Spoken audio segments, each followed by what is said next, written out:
often higher than baseball games, Cooperalls and Jofa buckets, and penalty boxes more crowded than a press conference after a Maple Leafs first-round exit. And holy Mackinac, the rivalries. The Battle of New York, the Battle of Alberta, Oilers versus Kings, Rangers versus Flyers, North Stars and Blackhawks. These were just some of the tremendous clashes that fans could expect year after year. But there was one rivalry that instantly cut the deepest division between not only fan bases, but an entire province. And I'm not talking about you, Alberta. I'm talking about Quebec, which from 1979 to 95 was home to two NHL teams, the Montreal Canadiens and the Quebec Nordiques. To Quebecers, these teams embody totally different views about how their province should be governed. So every goal, every controversy, and every fight reached a level of shock and vitriol and excitement that, specifically from 1982 to 87, maybe no other rivalry can match. The Battle of Quebec pitted the bombastic coach against the remnant of a dynasty. The Canadiens' Molson versus the Nordiques' Carling O'Keefe, Mark Hunter versus Dale Hunter, the city versus the village. Those were the most savage games I ever played in, said the Canadiens' Mario Tremblay. After some of them, I felt like I needed a wheelchair. Before they ever faced off, the Montreal Canadiens did not like the Quebec Nordiques. After 7 years in the World Hockey Association, the Nords were one of 4 teams seeking to merge with the NHL for the 1979-80 season. The Canadiens, and you'll often hear me refer to them as the Habs in this video, well anyway, they had been sold to Molson Brewing in 78. One of their biggest domestic competitors, Carling O'Keefe, owned the Nordiques. So Molson and a few other team owners rejected the league merger. Nordiques fans joined those in Edmonton and Winnipeg in vehemently boycotting Molson. So Molson agreed to the merger, but still they maintained a financial upper hand on their provincial neighbor. Now what I mean by that is that Molson actually was the leading sponsor of Hockey Night in Canada, and so the Nordiques had to forfeit all broadcast revenues for their first 5 years. They also could only televise games within a 50-mile radius of Quebec City, and they couldn't even televise their road games against American opponents. But here, my friends, is the most critical factor in this tug of war. Sovereignty first, sovereignty forever. This province, just bursting with hockey fervor, was in the middle of a political whirlwind. Rising to power in 1976, the Parti Québécois pushed for provincial sovereignty, gaining support from Quebec City and other population centers outside the more federalist Montreal. The 1980 referendum failed, but tensions between voting blocs remained, and to no surprise, citizens cheered the same way they voted. After winning 4 consecutive Stanley Cups to close out the 70s, the Canadiens weren't as dominant but still had several Hall of Famers from those teams. Even without Ken Dryden in goal, they were the toughest to score against, with a defense core of Larry Robinson and Rod Langway among others. Guy Lafleur was still their deadliest forward, but they could manufacture offense with just about any combination of skaters. No one embodied Quebec's hatred for the Canadiens quite like Montreal native head coach Michel Bergeron. So much that he volunteered to manage season ticket sales so that no Canadiens fans got inside the Colisée de Quebec. His top line, consisting of the 3 Stastny brothers, helped vault the Nordiques' offense to 4th in the NHL, and 21-year-old Dale Hunter was quickly establishing himself as one of the most notorious players of the decade. Right away, the Nords were a challenge for the Habs. 5 of the first 16 matchups were won by Quebec, 6 by Montreal, and they tied 5 times. Now, these were mostly competitive but gentlemanly games, not too many penalty minutes. But at the end of the 81-82 season in March, these two teams met and a brawl broke out which warranted 11 misconducts. And just 2 weeks later, these two teams would meet up for the first of 4 amazing playoff series in that decade. The market's a doozy, but your time to buy a home might be closer than you think. With top-rated agents, tours, and more on Zillow. See what's possible with Zillow.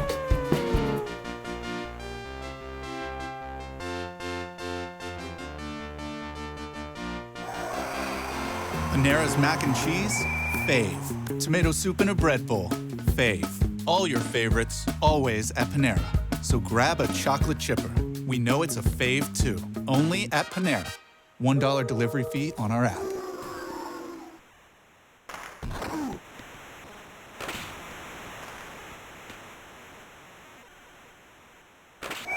Some of the animosity from the March game spilled over into Game 1, but the Habs didn't let that faze them in a 5-1 beatdown. Add in Peter Stastny's series-ending injury, and this was setting up to be a cakewalk for Montreal. Au contraire, baby. Alain Côté broke a 2-2 tie and then assisted on Pierre Aubry's game winner to tie the series. And in a down-to-the-wire Game 3, Dale Hunter struck twice at the end of the first period, and Quebec surrendered just 23 shots for a resurgent Dan Bouchard. Now, Montreal had won just once in their first 9 visits to the Colisée dating back to '79, but following an embarrassing sweep against another former WHA team, the Oilers, in last year's playoffs, they knew they couldn't afford to return home with another early exit. After Larry Robinson dumped Dale Hunter, it was brother Mark Hunter dropping the gloves and setting the tone early for the Habs. Doug Risebrough struck first for Montreal, and merely seconds later, after a knee-on-knee collision between Jeff Brubaker and Dave Pichette, all hell broke loose. Nyland is on top of Hickey right now. There's Nyland against Hickey, hammering him with right hand. Zachlin trying to steer Hamel away. This is the scene here at the Colisée in Quebec City. Intimidation is a big part of this hockey game, and sometimes you're going to get that. It would be, I think, a mistake if he accepted Bichette's challenge. Brubaker and Wally Weir earned game misconducts, and 9 other players received 10-minute misconducts, amounting to 179 penalty minutes in the first period. It was 2-1 Montreal halfway through the game when Mario Tremblay scored and then assisted on Pierre Mondou's power play goal before second intermission. No degree of savage goonery impeded the Canadiens as they fought their way through another penalty-packed period, with Chris Nyland dropping the gloves for the second time that night. An emphatic 6-2 drubbing set up a nail-biting Game 5. Alright, so you know the phrase next man up. Well, without Peter Stastny in the lineup, it was next brother up for Anton Stastny. He assisted on a Wolf Paymont goal not 5 minutes into the first period, and then 10 minutes later, he buried a Mark Tardif pass on the power play. The Canadiens attacked in waves, and despite coming up scoreless through 2 periods, wouldn't let up. Bob Gainey thought he had one, but the play was deemed offside. However, Tremblay broke the dam halfway through the third, and then 85 seconds later, Robert Picard got the equalizer. The series would be decided in overtime, but Montreal had all the momentum. And yet, shockingly, on the first shift, the Habs were once again stung by a thorn in their side for years to come, Dale Hunter. It's open again. A shot. Will they keep it out? How does that puck stay out? There's no. Benny, that puck is in the net. They are out. It is in the net. And it is a goal. The referee made the decision. The light didn't go on, and the Nordiques are ecstatic, euphoric, and they have won the game. They have won the series. The Nordiques had left the Montreal Forum crowd suspended in disbelief. I remember 16,000 people in the forum. They couldn't move, but they were sitting there, nothing to say. At the time, it was the best day of my life. In the next round, Quebec battled back from down 2-0 in their series against the Boston Bruins to narrowly escape in 7 games. But they were unceremoniously swept by the dynasty New York Islanders in the conference final. As for Montreal, I'll turn things to the Philadelphia Inquirer. Quote, "From now on, the Canadiens would have to work to be the best team in a province they once monopolized, and their fans would have to turn all their passion against the Nordiques." 1984 marked the height of the rivalry as Quebec finished above Montreal in the standings for the first time. The Canadiens finished with their worst record in 31 years and with 17 games remaining, replaced coach Bob Barry with Montreal Hall of Famer Jacques Lemaire. The Habs embraced the underdog role and swept the division-winning Bruins in the first round. And meanwhile, the Nordiques completed a first-round sweep of the Buffalo Sabres and their Vezina Trophy winner Tom Barrasso, and that, my friends, set up a second Battle of Quebec. Things started off chippy with 84 penalty minutes in Game 1. Nordiques defenseman Blake Wesley scored 2 goals in the regular season but came up huge with what stood as the game winner. In Game 2, Mats Naslund broke a 1-1 tie on the power play in the third period, and then Steve Shutt and Perry Turnbull added the necessary insurance for the Habs. 96 combined penalty minutes too, but the teams put the roughhousing aside for Games 3, 4, and 5. Ryan Walter broke a 1-1 tie before the halfway mark of Game 3, and his team held the Nordiques attack to just 17 shots to take the series lead. A young but tough Randy Moeller scored a rare goal to break a 3-2 deficit in the third period of Game 4, sending this one into overtime. And just 3 minutes in, Bo Berglund sent a missile straight into the Montreal net. Yes, sir. Berglund picked up the rebound, and boom, he ripped the shot by Steve Penny.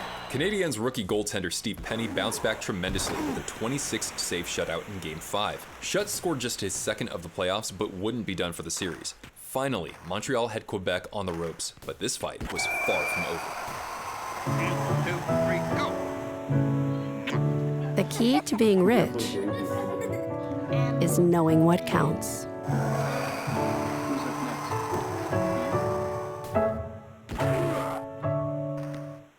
Your team comes to work, gets started, and disappears into 100 apps, each with their own greedy little text boxes. Except Pam, because Pam uses Grammarly's AI to write in a few clicks, not a few hours. And it works for the whole enterprise. Welcome back, team. On April 20th, 1984, over 18,000 fans inside the Forum and millions from their living rooms tuned in for one of the biggest and most bananas brawls in NHL history, the Good Friday Massacre, or in French, La Bataille du Vendredi Saint. This was wild out the gate as Paymont and Mike McPhee dropped the gloves just 23 seconds in. Then with a two-man advantage, Peter Stastny and the otherwise struggling Quebec power play dealt the first blow. Tensions flared toward the end of the second period when Dale Hunter took a couple of runs at Steve Penny. While Hunter was in the box, Anton Stastny squared off against Craig Ludwig. Hunter came back and tied up Guy Carbonneau in front of the net, but he refused to let him get up. As the horn sounded, the powder keg finally exploded. Club coming on the ice. Look out. Look out.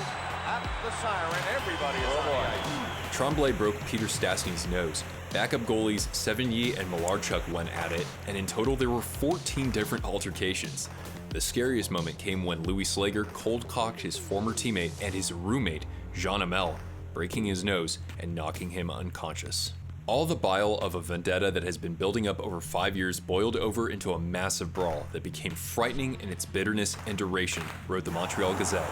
Now, from what I gather, official Bruce Hood sent Stastny, Slager, Nyland, and Tremblay to the dressing room, but somehow they were inexplicably let back onto the ice for the start of the third period. The public announcers started bellowing out the ejections. The first player, Sevigny, had nothing to lose in the moment, so he made a beeline for Hunter and brought the bile back to a rolling boil. They're after Louis Slager, Bob. Oh, here she goes again. Wally Weir, McPhee, and they're going to team up, and they're after everybody. They're after. Mark Hunter tried to get to Slager. Then Tremblay took down Dale Hunter and took some hammers from Andre Dory. Then the goalies tussled again as the game itself nearly became a mere afterthought. I hope not too many children in the province of Quebec were watching that hockey game tonight, said Bergeron. It's very disappointing. It's disgusting. The officials tallied 198 penalty minutes and 11 ejections between the two brawls. The third period could not have started any worse for the Canadiens. Michel Goulet picked off a Larry Robinson pass and buried it by Penny to make it 2-0. Now, Steve Shutt had only scored 14 goals in the regular season, and that was a far cry from the 60 that he put up in 1977, but something from within him lit a spark for him and his teammates. Somebody looked for Slager in the skate. Here's a right for shot. It scored! He reflected, for the first time I can remember, I had it in my mind where I was going to shoot, and even better, that's where it went. The Canadiens surged ahead for 5 unanswered goals, including a game winner from Rick Green, who missed all but 7 games that year.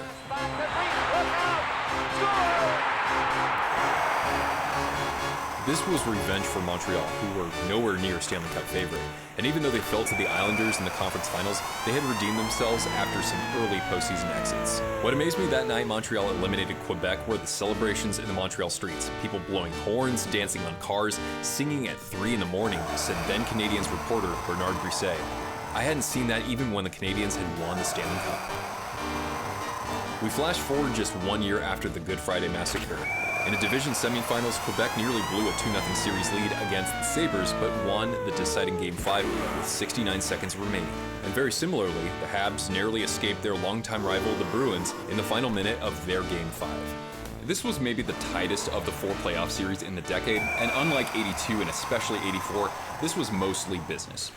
Rookie Mark Kumpel had 8 goals that year and just 38 over his career, but he sniped one from the top of the circle to give Quebec the series lead. Mats Naslund scored his 5th of the postseason with under 5 minutes left in Game 2 to lift Montreal to a 6-4 victory. Game 3 was as 80s as it gets, a shit show on the ice and a back-and-forth barn burner on the scoreboard.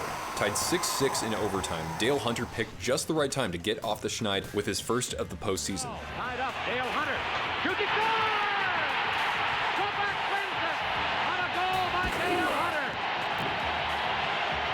Tensions were still high in Game 4, but the Canadiens used that to their advantage. They struck twice on the power play and got a shorthanded game winner from Guy Carbonneau. The Montreal PP kept it rolling to start Game 5, but Quebec locked things down after that. 3 consecutive goals in the second chased Steve Penny out of his net and propelled the Nords to a 5-1 victory. The Habs struck back in Game 6 behind Ron Flockhart's first goal of the playoffs and the second from Nyland. 5-2 Canadiens to force Game 7 at the Forum.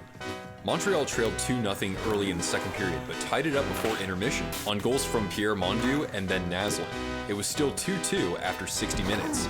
After missing most of the 82 series and having his nose broken at the end of Game 6 in '84, it was Peter Stastny's time to cement his legacy in Quebec hockey.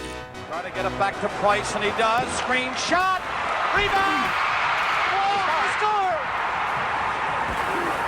Quebec has won the series after Penny made 2 big saves. The Nordiques are in, the Canadiens are out. The Nords hung tough against the Philadelphia Flyers in the conference final, but fell in 6 games. The following year, the Canadiens found themselves on top of the hockey world once again, winning their 23rd Stanley Cup on the back of rookie Patrick Waugh. But they would have to go through a familiar foe to defend their championship next year. The hockey gods really threw us a curveball in 1987 because it was the only time the Hartford Whalers won the Adams Division. They had a 2-0 series lead against the Quebec Nordiques, but were reverse swept with an overtime series-winning goal from Peter Stastny. Meanwhile, the Canadiens stuck it to the Bruins in a 4-game sweep, winning twice in OT. Right away, Quebec did something that Boston couldn't. They chased Patrick Waugh out of his net by torching Montreal for 7. Backup Brian Hayward became the Habs' #1 the rest of the way. Apart from the 2 goals in 17 seconds from Michel Goulet and Basil McRae, Hayward was excellent. His teammates, on the other hand, had trouble solving Mario Gozlan and weren't too pleased with this no-goal call. Hey, that's future Avalanche Claude Lemieux. The Canadiens shuffled into the dressing room as their fans showered them with trash. And then get this, fists flew on the ice and in the stands for Game 3. Montreal's offense woke up then, taking advantage of the undisciplined Nordiques to strike 4 times in the final 23 minutes. Game 4 went down to the wire, tied at 2 going into overtime. Once again, Mats Naslund came up huge, sending his team back to the Forum with a tied series.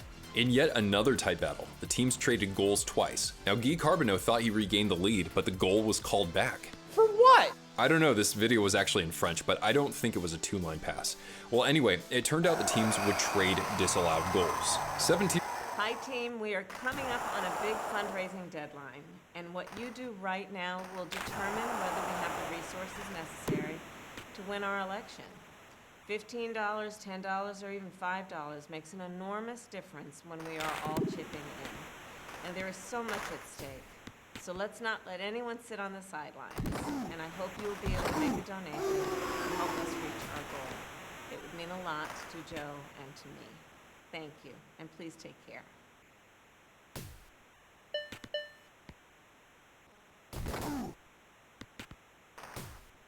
Minutes into the third, it looked like Alain Côté got his second of the game, but the play was blown dead to assess offsetting penalties, an interference on Paul Gillis against Hayward, and a cross-check on Naslund against Gillis. The referee was none other than Kerry Fraser, who 6 years later would miss a high stick from Wayne Gretzky against Doug Gilmour in Game 6 of the conference final. And by the way, while Gilmour was receiving stitches, Gretzky scored the winning goal. Anyway, back to our game, because just 14 seconds after that, Ryan Walter scored the winner for the Habs.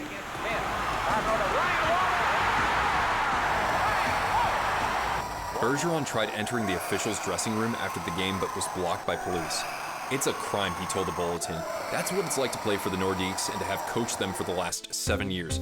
No one wants to let us win. The goal was good. The call sparked such an outrage that even a Quebec City attorney volunteered his services to get the victory annulled. But rather than get mad, the Nordiques decided to get even.